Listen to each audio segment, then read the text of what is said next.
Razak, thank you so much for joining us. So you say that you've not received any form of increment in your allowances. Is that the case? Yes, good evening and good evening to all your lovely viewers out there, and good evening to all students across board. Yeah, it is true that it is a false information that people are spreading out there by saying that the allowance has been increased from 400 Ghana cedis to 800 Ghana cedis. It is actually not true. I think what caused this in the internet has to do with our resolution we passed at the 28th General Assembly we held at Tamale College of Education. That was from the 1st of November to 4th of November, where we had to inform all our delegates and all our student body about the decisions we have taken, as in to curb some of the other problems that are facing the colleges, infrastructure deficit, delay in results, and then most especially even have to do with their allowances. So after the resolution, we had to issue this communication, and then I think it was misconstrued, or for some reason, I don't know if the ministry has intention of increasing the allowance. For that, I can't best tell. But from where we sit at our situation, as of today, we have not received any formal notice or any intention from the ministry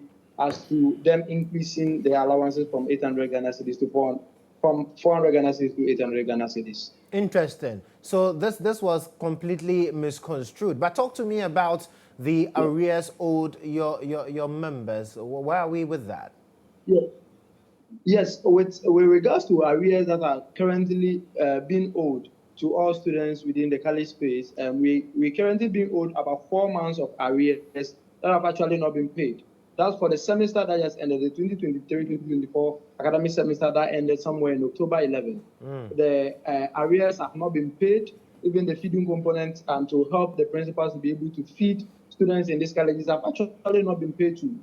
You bear with me where we have reached as a country, the economic hardship increased to that percentage, and then this little money that comes to be able to help students to sustain life in the colleges, and this is not actually also coming. The food is in a very deplorable state because the feeding component or the allowances that comes to be used for such purposes doesn't come timely. By the time it comes, prices of food items have equally gone high. Things are going out of hand.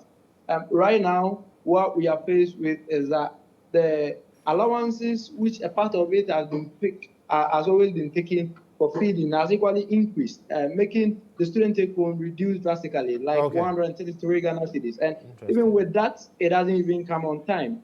And Razak, talk to me. Have you made frantic efforts to get reactions to why the delay in the release of these funds, and what have you been told? Yes, we've taken some steps, and we are currently even still taking some steps to ensure that the delay doesn't keep happening. We've recently engaged with the Ghana Tertiary Education Commission. Even we've gone to meet with other stakeholders to ensure that the payment is actually done expedited. But where we have a problem is even with this increase, and then the arrears that are being owed for the 4 months, we actually saying that it should even be paid on time, because you can't say you are paying 400 Ghana cedis of allowances that have not actually been paid, and then you now come and say it's going to be increased.